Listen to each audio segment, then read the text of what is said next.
picture this. You are standing in Denisova Cave. Oh, that is a profoundly cold place to start. It really is. It's this vaulted freezing chamber, carved right into the limestone of the Altai Mountains in southern Siberia. Right. And it's the kind of rugged, just unforgiving landscape where, the light changes color in the afternoon and the winter will absolutely kill you if you're unprepared. Oh, without a doubt. So from layer 12 of the cave's east chamber, researchers pull out this tiny unidentified bone fragment. It's just 2.5 centimeters long. Yeah. Literally no bigger than a French fry. Which, morphologically speaking, I mean, a bone that small is virtually useless. It's just a total scrap. Exactly. Without advanced protein analysis, Paleolithic researchers couldn't even tell if it belonged to a human, a cave bear, or like a hyena. It was just a nobody of a fossil. An absolute nobody. But they take this tiny scrap, right? They drill into it, they extract DNA from the powder, and out comes this absolute scientific masterpiece. It really is a masterpiece. A stunningly preserved 37-fold coverage genome of a 110,000-year-old male. Yeah. And just to put that in perspective for you listening, 37-fold coverage is basically clinical grade sequencing. Right. It's the kind of genetic clarity you would expect from, like, a cheek swab taken today. Exactly. Not a fossil buried in the dirt for 100,000 years. It's incredible. So, this male is now known as Neanderthal D17. And the secrets locked inside his DNA are about to completely rewrite what you thought you knew about our ancient cousins. Absolutely. So, welcome to the deep dive. Today, we are exploring the hidden, incredibly fragile history of Neanderthals. And we are working with a stack of brand new scientific materials to guide us through this. Fresh off the presses. Yeah, specifically 2 major genomic studies recently published in the Proceedings of the National Academy of Sciences. Right. One of them focuses on that high-coverage nuclear genome of D17, and that was led by Diendo Masalani and colleagues. And the second one, led by Sharula Fotiadou, sort of pans the camera back, right? It looks at mitochondrial DNA, tracking the broader European Neanderthal populations over like 130,000 years. Wow. So our mission today is to reconstruct the 350,000-year tightrope walk of these ancient humans. But it really was a tightrope. We're going to explore the mechanisms of how they barely held on for millennia and try to understand what their ultimate extinction teaches you about our own species survival. Yeah, because when you look at the popular, textbook image of Neanderthals. Right, these robust, broad-chested Ice Age survivors taking down woolly mammoths. Exactly. You naturally assume they were everywhere. You assume they were these thriving masters of the Pleistocene. Right, that's what I was taught in school. Right.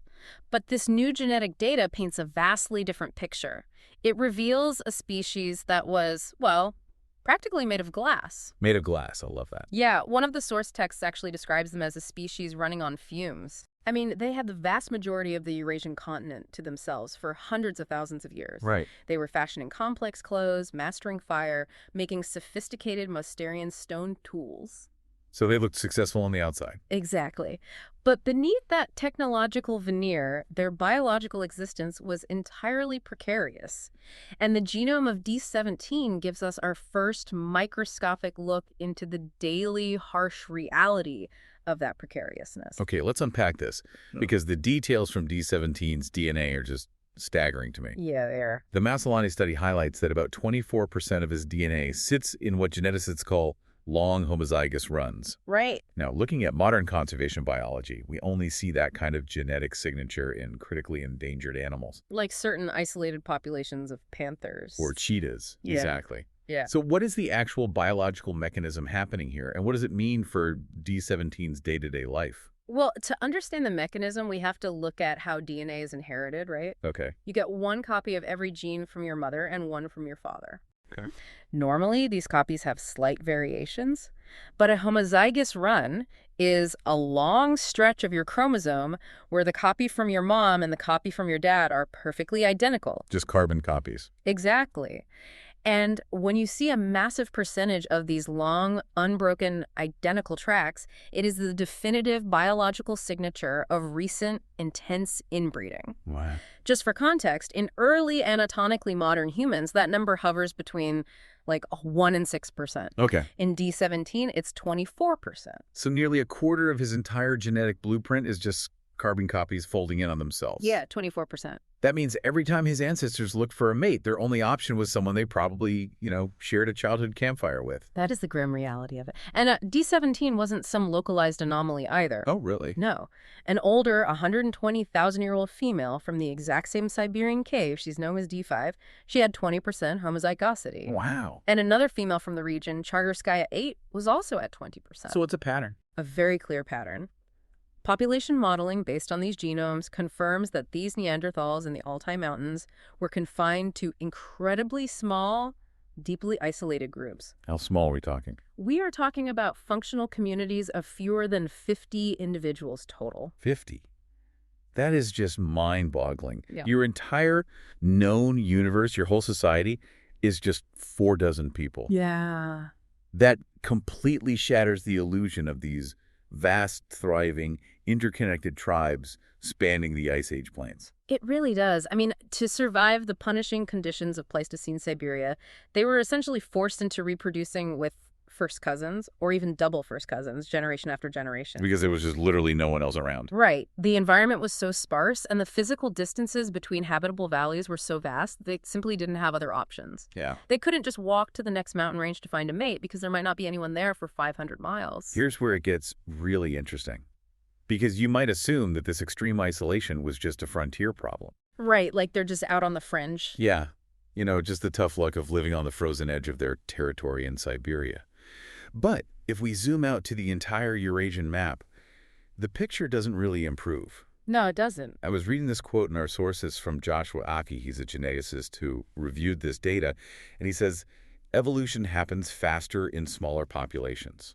Yeah, that's a crucial point. Now, I'm trying to wrap my head around the mechanics of that. Does this mean these isolated groups of 50 were adapting rapidly and brilliantly to their specific local environments? Or is something more chaotic happening, like are they just drifting apart randomly? What's fascinating here is that the speed of evolution Aki is talking about is not driven by natural selection or brilliant adaptation. Oh, it's not? No, it's driven by a mechanism called genetic drift. Okay. In a large interconnected population, genetic variations sort of smooth out over time. But when a population is incredibly small, like a group of 50, the frequency of certain genes can shift dramatically just by pure chance. It's essentially a continuous roll of the evolutionary dice.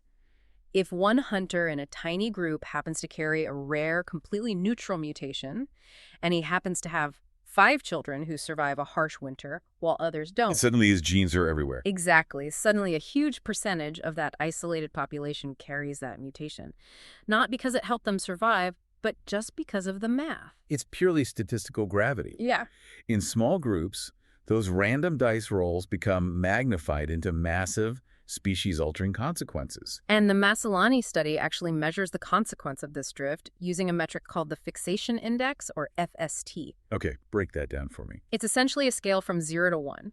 0 means 2 populations are genetically identical, and 1 means they have drifted so far apart they are completely separated species. Got it. Let's look at the most genetically distant human populations alive on Earth today, just to anchor this. Right. The sources bring up groups like the Central African forest-dwelling Mobuti compared to the Papuan Highlanders living in New Guinea. Exactly. Those 2 modern human populations have been separated geographically for up to 440,000 years of evolutionary drift. 500,000 years, basically. Right. And their FST is about 0.27. Okay, 0.27. Now, apply that same mathematical ruler to the Neanderthals. The genetic gap between the Eastern Neanderthals, like D17 in Siberia, and the Western Neanderthals living over in Europe, Yeah. it comes out to an FST of 0.30. Wait, so if an FST of 0.27 represents nearly 500,000 years of separation in modern humans, Yeah, Neanderthals blasted past that metric and hit 0.30. they did. Would a Western Neanderthal even recognize a Siberian Neanderthal as the same kind of creature if they somehow crossed paths? I mean, it would have been a profoundly stark difference, and the crucial mechanism behind this is time. How long did it take them? The Eastern and Western Neanderthals only diverged from their common ancestral population about 115,000 years ago. Oh, wow. Modern humans had 440,000 years to drift to 0.27. Neanderthals hit 0.30 in roughly a quarter of that time.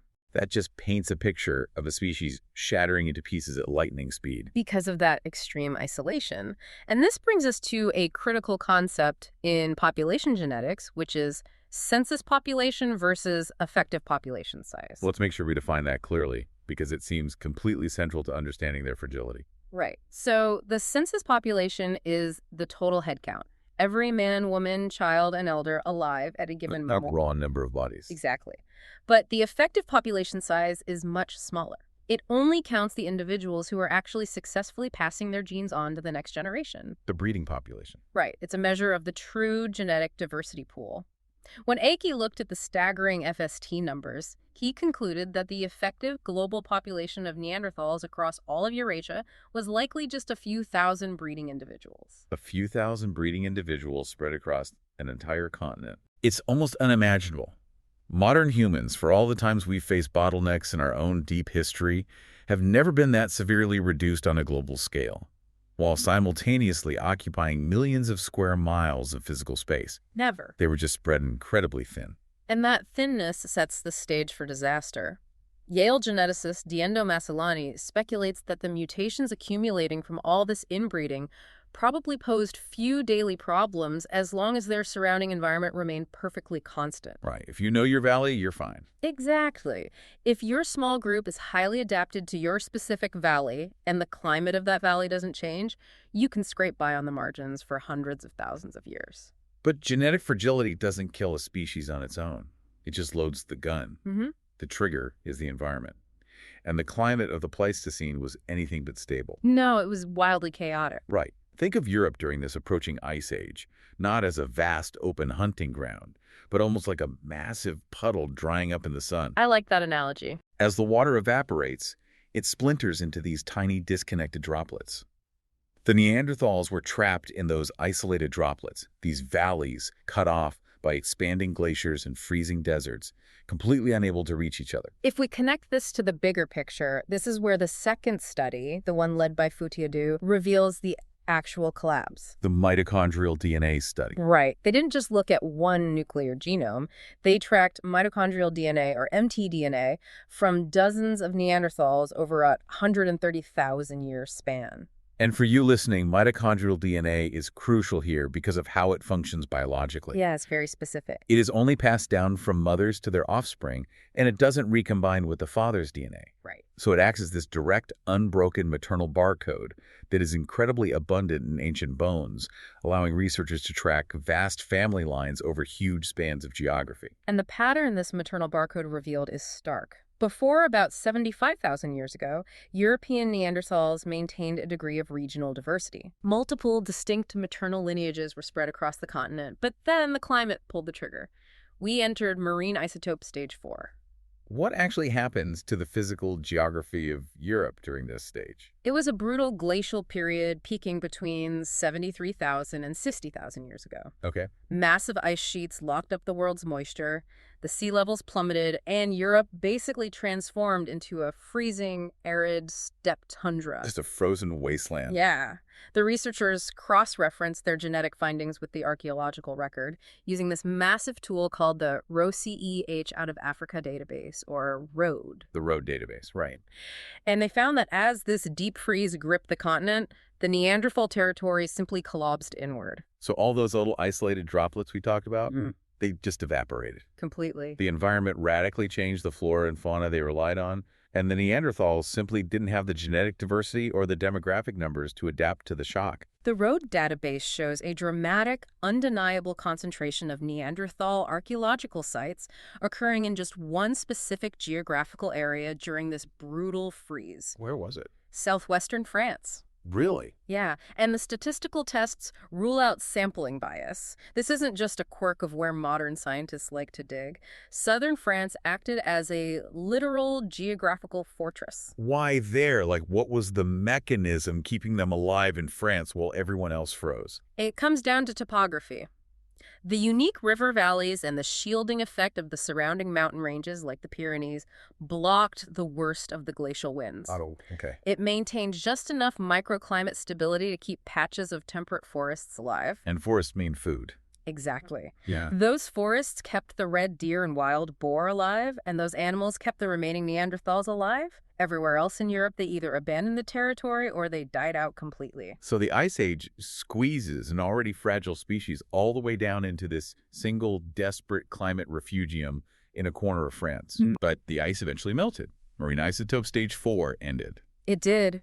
Around 65,000 years ago, the climate warmed, the steppe retreated, and the Neanderthals re-expanded. Okay, so they bounced back. Well, they pushed out of France, chasing the returning game from Spain all the way eastward to the Caucasus Mountains.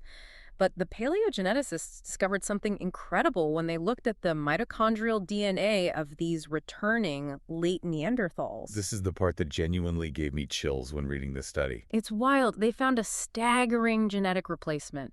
Almost every single late Neanderthal found across that massive stretch of Europe descended from one single maternal line. Wow. One line. All the previous genetic diversity that existed before the freeze was just wiped clean. Gone. That is an almost unfathomable evolutionary bottleneck. To emerge from an ice age and have an entire continent populated by the descendants of essentially one resilient family from a French river valley, Yeah. it's a massive genetic reset. They survived, but they emerged permanently diminished. Even as they physically reclaimed the continent, the genomic data confirms their effective population size never recovered. It remained exceptionally small. So what does this all mean for the final chapter of their story? Right. Because we know they eventually go extinct. They survive the French bottleneck. They spread back out over the next 20,000 years. But then, around 45,000 years ago, the climate starts swinging violently again. And this time, they aren't alone. Right. Anatomically modern humans, our direct ancestors, are pushing into Europe. How exactly do populations vanish at this stage? Is it a sudden dramatic clash or something quieter? The genomic timeline provides a very sharp, very quiet answer. The effective population size of Neanderthals plummets rapidly after 45,000 years ago. Okay. They hit a rock bottom minimum around 42,000 years ago, and shortly after, they simply wink out of the fossil record entirely. Is gone. Yeah. And to understand the mechanism of how these populations vanish, the researchers actually point us back to Siberia, to our guide D17. Ooh, bringing it back to the tiny 2.5 centimeter bone. Exactly. Both D17 and the older female, D5, had traces of Denisovan DNA in their genomes. Right. Denisovans were another distinct archaic hominin group living in Asia. Yeah, and there was ancient interbreeding. Geneticists can measure the length of these Denisovan DNA segments to calculate exactly when the mixing happened. Oh, that's clever. For D5, her ancestors mixed with Denisovans roughly 8,000 years before she was born. So the eastern Neanderthals are existing in their tiny pockets, but occasionally they bump into Denisovans and share some genes. Right. But then the researchers analyzed Chigurskaya 8. Okay. She's a much later Neanderthal from the same Altai Mountain region, living around 80,000 years ago. Her genome tells a completely different story. How so? She has almost zero trace of that recent Denisovan gene flow. Instead, her genetics show she belongs entirely to a lineage that migrated out of Western Europe. Wait, so the descendants of our Siberian guy, D17, didn't mix with the newcomers arriving from the West? They didn't mix at all. The older eastern populations were entirely replaced by the expanding western Neanderthals without any detectable genetic exchange. Really? It's highly probable they never even laid eyes on each other. The eastern populations simply died out, succumbing to the harsh climate or their own genetic frailty long before the Westerners ever arrived in the Altai Mountains. That is just... Entire family trees, entire regional histories became evolutionary ghosts. That is deeply haunting. It completely reframes the idea of extinction. Mm-hmm. It wasn't one giant cinematic asteroid impact or a massive prehistoric war. It was just valley after valley, isolated group after isolated group, quietly winking out of existence until there was simply no one left to replace them. This raises an important question about the limits of adaptability, right? Yeah. Qiaomei Fu, a brilliant geneticist at the Chinese Academy of Sciences who reviewed these findings, made a profound observation. She noted that when an environment radically changes, hyperadaptation to a local niche becomes a fatal flaw. Because you can't pivot. Exactly. It is incredibly difficult for a fragile, highly inbred species to pivot. And paleoanthropologist Ben Smaiola perfectly summarizes the final lethal blow to the species. What does he say? The volatile climate weakened them, fracturing them into those isolated droplets we talked about, and then modern humans arrived. Our populations were vastly larger. We didn't need to hunt them down.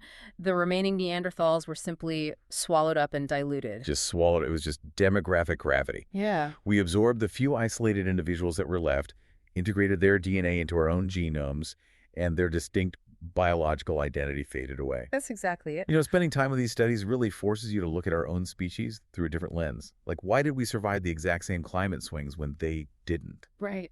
There's a fantastic insight in the sources from geneticist Hugo Zeeberg.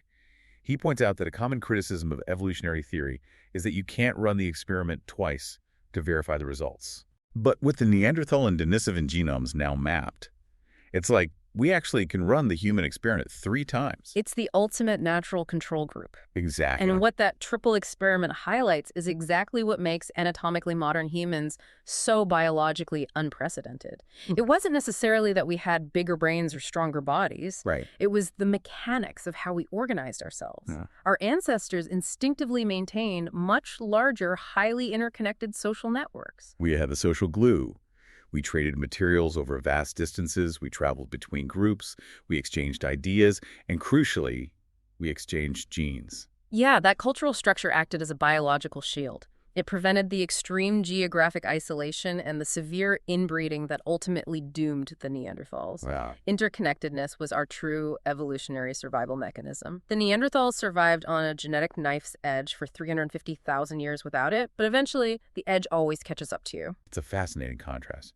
Their biological strength, their incredible ability to hyper-adapt to tough local environments, became their ultimate weakness when the world shifted. Yeah. Meanwhile, our strength wasn't purely physical, it was our social adaptability. Precisely. It leaves you with a truly chilling thought to mull over as we wrap up. Oh, definitely. When you look at the deep history of early modern humanity, we faced our own brutal ice ages. We faced our own bottlenecks.